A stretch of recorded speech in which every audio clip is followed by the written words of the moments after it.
Hi friends, അപ്പോൾ ഞങ്ങൾ family ഇന്നിപ്പോൾ ഉള്ളത് സിംഗപ്പൂരാണ്. അപ്പോൾ നമ്മുടെ ന്യൂ ഇയർ സെലിബ്രേഷനൊക്കെ ഇവിടെയാണ്. ഇവിടെ സിംഗപ്പൂർ ന്യൂ ഇയറിന് വേണ്ടി എല്ലാവരും ഒരുങ്ങിക്കഴിഞ്ഞു. ഇന്നലെ തുടങ്ങിയ ഒരുക്കങ്ങളാണ്, സ്ട്രീറ്റിലൊക്കെ നമുക്ക് കാണാം. അപ്പം ഞങ്ങളുടെ ഈ പ്രാവശ്യത്തെ വെക്കേഷൻ മോള് ഓസ്ട്രേലിയയിൽ നിന്ന് മലേഷ്യയിൽ വന്നു. മലേഷ്യയിൽ 3 ദിവസം ഞങ്ങൾ സ്പെൻഡ് ചെയ്തു. ക്രിസ്മസിൻ്റെ അന്നാണ് ഞങ്ങൾ അവിടെ എത്തിയത്. പിന്നെ കോച്ച് വഴി നമ്മൾ സിംഗപ്പൂർക്ക് വന്നിട്ട് 5ാമത്തെ ദിവസമാണ്. നാളെ രാത്രി ഞങ്ങൾ തിരിച്ചു പോകും. ഓക്കെ, അപ്പോൾ ഇത് ഞങ്ങൾ താമസിക്കുന്ന സ്ഥലമാണ്. താമസിക്കുന്ന സ്ട്രീറ്റ് ആണിത്. അവിടെയാണ് ഞങ്ങൾ താമസിക്കുന്നത്. എനിക്ക് വലിയ ബ്ലോഗറൊന്നുമല്ല ഞാൻ, പക്ഷെ എന്നാലും വിശേഷങ്ങളൊക്കെ ഒന്ന് ഷെയർ ചെയ്യാൻ വിചാരിച്ചു. അപ്പോൾ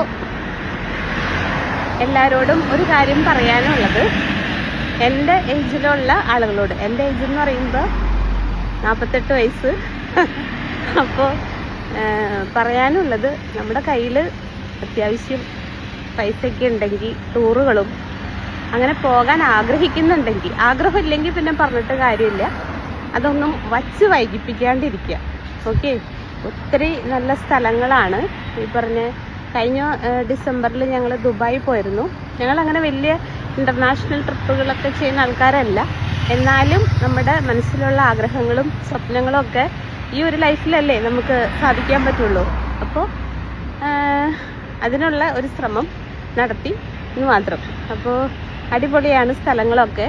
നമ്മൾ കഴിക്കാത്ത ഭക്ഷണങ്ങളും, നമ്മൾ വിചാരിക്കും നമ്മുടെ നാട്ടിലെ ഭക്ഷണങ്ങൾക്കൊക്കെയാണ് ഏറ്റവും നല്ല രുചി. നമ്മുടെ അറിയാലോ നമുക്ക് ഏറ്റവും ഇഷ്ടപ്പെട്ട വിഭവങ്ങൾ എന്തൊക്കെയാന്ന്. അതിലൊക്കെ ഉപരി ഒരുപാട് ടൈപ്പ് ഭക്ഷണങ്ങളും ടേസ്റ്റുകളൊക്കെ ഉണ്ട്. അതൊക്കെ നമ്മൾ എക്സ്പീരിയൻസ് ചെയ്യണം. ഒന്നും നീട്ടി വെക്കരുത്. നമ്മളെ കൊണ്ട് പറ്റുമെങ്കിൽ പൈസയ്ക്ക് കയ്യിലുണ്ടെങ്കിൽ ഒട്ടും വൈകിപ്പിക്കാണ്ട് ഇങ്ങനത്തെ ആഗ്രഹങ്ങളൊക്കെ സാധിക്കണം. പിന്നെ സിംഗപ്പൂർ എന്ന് പറഞ്ഞാൽ മലേഷ്യയുടെ ഒരു ഡബിൾ എക്സ്പെൻസ് ഉണ്ടെന്ന് എനിക്ക് തോന്നുന്നു. എസ്പെഷ്യലി ഫുഡിനൊക്കെ നല്ല കോസ്റ്റ് തന്നെയാണ്. പിന്നെ താമസവും സ്റ്റേയും ഹോട്ടൽസ് ഇതൊക്കെ എക്സ്പെൻസീവ് തന്നെ. മലേഷ്യ നമുക്ക് അത്രയും എക്സ്പെൻസീവായിട്ട് തോന്നിയില്ല. ബാംഗ്ലൂരൊക്കെ പോലെ തന്നെ തോന്നിയുള്ളൂ. ഫുഡ് കുറച്ചും കൂടെ കൂടുതൽ എക്സ്പെൻസ് ഉണ്ട്, എന്നാലും മാനേജബിളാണ്. ഇപ്പോൾ പറയാൻ കാരണം മെയിനായിട്ട് എൻ്റെയൊക്കെ ഏജിലുള്ള ആളുകൾ പൈസയൊക്കെ സേവ് ചെയ്ത് നെക്സ്റ്റ് ജനറേഷൻ, അതിലപ്പുറം ജനറേഷനൊക്കെ കൂട്ടി വെച്ചിട്ടൊന്നും ഒരു കാര്യമില്ല. നമുക്ക് ഇഷ്ടപ്പെട്ട നമ്മുടെ സ്വപ്നങ്ങളും ആഗ്രഹങ്ങളൊക്കെ ഇനി പതുക്കെ സാധിച്ചു തുടങ്ങാം. കാരണം ഒരു 48-50 വയസ്സൊക്കെ ആകുമ്പോഴേക്കും മുട്ടുകാല് വേദന, പിന്നെ അതിൻ്റെ ട്രീറ്റ്മെൻറ്റുകളൊക്കെ അറിയാലോ. THR ഒക്കെ കാലം കൊടിച്ചാലുള്ളൂ. ആർത്രോസ്കോപ്പി, അങ്ങനെ കുറേ ബോൺ റിലേറ്റഡ് പ്രോബ്ലംസ് ഒക്കെ നമുക്ക് വരും. ഇത്രയും തുള്ളിച്ചാടി നടക്കണം. എനിക്ക് പോലും കാൽവേദനയൊക്കെ ഉണ്ട്, കാരണം കുറേ ദൂരമൊക്കെ നടക്കാനുണ്ട്. സിംഗപ്പൂർ സൂ ഒക്കെ ഞങ്ങൾ ഇന്നലെ കവർ ചെയ്തു, യൂണിവേഴ്സൽ സ്റ്റുഡിയോ. അപ്പോൾ ഒരു ദിവസം ഫുൾ വാക്കിങ്ങാണ്. ഞാൻ നോക്കിയപ്പോൾ എൻ്റെ ഡിജിറ്റൽ ഈ വാച്ചിൽ ആദ്യമായിട്ടാണ് ഞാൻ 15,000 സ്റ്റെപ്പ് കവർ ചെയ്തെന്ന്. ഓക്കെ, അപ്പോൾ അത്രയും നടക്കാനൊക്കെ ഉണ്ട്. നമ്മൾ ഓരോ രാജ്യങ്ങളൊക്കെ പോകുമ്പോൾ ചുമ്മാ റൂമിലിരിക്കാനല്ലല്ലോ നമ്മൾ പോകണേ. അപ്പോൾ നമുക്കൊരു എനർജി വേണം, നമ്മുടെ ഹെൽത്ത് ഓക്കെ ആവണം. അതിലൊക്കെ ഉപരി നമുക്കൊരു ഇൻട്രസ്റ്റ് വേണം, അല്ലേ? നമുക്ക് പ്രായം കൂടുന്തോറും ഓരോ കാര്യങ്ങൾക്കുള്ള ഇൻട്രസ്റ്റ് കുറഞ്ഞുകൊണ്ടിരിക്കും. അപ്പോൾ ഇൻട്രസ്റ്റ് ഏറ്റവും ഇമ്പോർട്ടൻറ്റ്, അതിലുപരി നമ്മുടെ ഹെൽത്ത് ഇമ്പോർട്ടൻറ്റ്. നമുക്ക് പ്രായമാകും തോറും നമ്മുടെ ഓരോരുത്തർ ചിന്തിക്കും, ഒരു വീട് വയ്ക്കണം, ഒരു കാർ വാങ്ങിക്കണം, അങ്ങനെ പല കാര്യങ്ങളും ഉണ്ടാവും ലൈഫിൽ. അപ്പം അതെല്ലാം കഴിഞ്ഞിട്ട് മക്കളുടെ പഠിപ്പം, മക്കളുടെ കല്യാണം കഴിയട്ടെ, മക്കൾക്കൊരു കൊച്ചുണ്ടാവട്ടെ, വീട് വെച്ച് തീരട്ടെ, കാറ് വാങ്ങിക്കട്ടെ, അല്ലെങ്കിൽ എന്താ പറയുക, കുറച്ച് സമ്പാദ്യം നമ്മുടെ ബാങ്ക് അക്കൗണ്ടിൽ വരട്ടെ, എന്നിട്ട് നമുക്ക് എൻജോയ് ചെയ്യാം. അതൊക്കെ വെറും വിഡ്ഢിത്താന്ന് അറിഞ്ഞുകൊണ്ടിരിക്കുന്നു. അപ്പോൾ അത് ഒരു കണക്കിന് ആലോചിച്ചാൽ ശരി തന്നെ. നമുക്ക് കുറച്ച് ബാങ്ക് ബാലൻസ്, നമ്മുടെ ഉത്തരവാദിത്തങ്ങളൊക്കെ കഴിയുന്നിട്ട് എൻജോയ് ചെയ്യുമ്പോൾ ആ ഒരു എൻജോയ്മെൻറ്റിനൊരു സുഖമുണ്ട്. പക്ഷെ അപ്പോഴേക്കും നമ്മുടെ ഇൻട്രസ്റ്റ് പോകും, നമ്മുടെ ഹെൽത്ത് സ്പോയിലാവും, നമുക്ക് എങ്ങും പോകാൻ പറ്റില്ല. നമ്മൾ ഒത്തിരി റിഗ്രറ്റ് ചെയ്യേണ്ടി വരും. നമ്മൾ ഒരു കാലഘട്ടത്തിൽ നമ്മുടെ ലൈഫിലോട്ട് നമ്മൾ തിരിഞ്ഞു നോക്കുമ്പോൾ നമ്മൾ എന്തെങ്കിലുമൊക്കെ നേടി അല്ലെങ്കിൽ എന്തെങ്കിലുമൊക്കെ ചെയ്യാൻ പറ്റി എന്നൊരു ഫീലിങ്സോടുകൂടി നമുക്ക് ഈ ഭൂമിയിൽ നിന്ന് വിട്ടു പോകണമല്ലോ. ഭൂമിയിൽ നിന്ന് വിട്ടു പോകണം, അതെന്തായാലും ഉറപ്പാണ്, ഇന്നോ നാളെയോ അതൊക്കെ അത്രേ ഉള്ളൂ.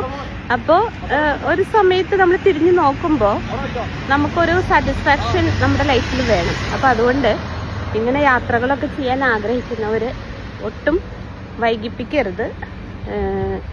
വൈകിപ്പിക്കും തോറും ആഗ്രഹങ്ങൾ കുറയും, ഇൻട്രസ്റ്റ് നമുക്ക് ഒന്നിനും താല്പര്യമില്ലാണ്ടാവും, ഒന്നും കാണാനൊന്നും ആഗ്രഹം തോന്നൂല. പിന്നെ കാലുവേദന, കൈവേദന, മുട്ടുവേദന, കുറച്ച് യാത്ര ചെയ്യുമ്പോഴേക്കും പ്രശ്നങ്ങൾ. നമ്മുടെ മക്കളൊക്കെ ഭയങ്കര എനർജറ്റിക് ആയിരിക്കും, ചിലപ്പോൾ നമ്മുടെ ഹസ്ബൻഡും എനർജറ്റിക് ആയിരിക്കും.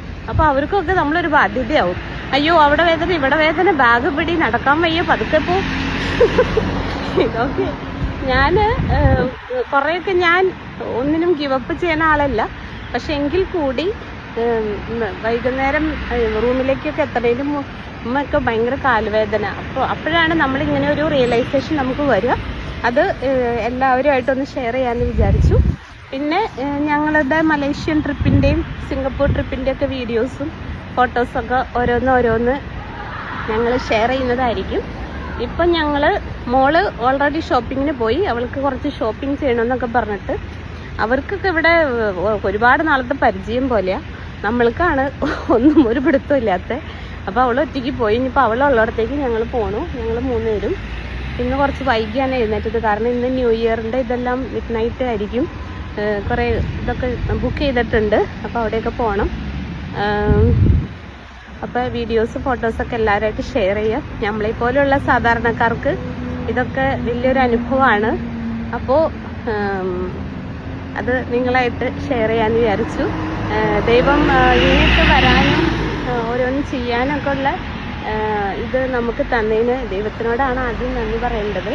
കാരണം എൻ്റെയൊക്കെ ലൈഫിൽ നമ്മൾക്കൊന്നും ഇതൊന്നും സ്വപ്നത്തിൽ പോലും ഇല്ലാത്ത ഒരു കാര്യങ്ങളാണ്. ഇങ്ങനെ വേറൊരു കൺട്രിയിൽ ഒരു ട്രിപ്പായിട്ട് പോകാൻ പറ്റും. അതൊക്കെ എന്ന് പറയുന്നത് ദൈവത്തിൻ്റെ ഒരുപാട് അനുഗ്രഹങ്ങൾ കൂടി ഉള്ളതുകൊണ്ടാണ്. അപ്പോൾ നിങ്ങൾക്കും അതിനെല്ലാം സാധിക്കട്ടെ. ഓരോരുത്തരുടെയും ഓരോ ഹാർഡ് വർക്കിൻ്റെയും പിന്നിൽ ഇങ്ങനൊരു സക്സസ് ഉണ്ട്. ഓക്കെ, അപ്പോൾ അത് എല്ലാവർക്കും സാധിക്കാൻ ഇടവരുത്തട്ടെ. അപ്പോൾ എല്ലാവർക്കും എൻ്റെയും എൻ്റെ ഫാമിലിയുടെയും പേരിൽ happy new year, all the best.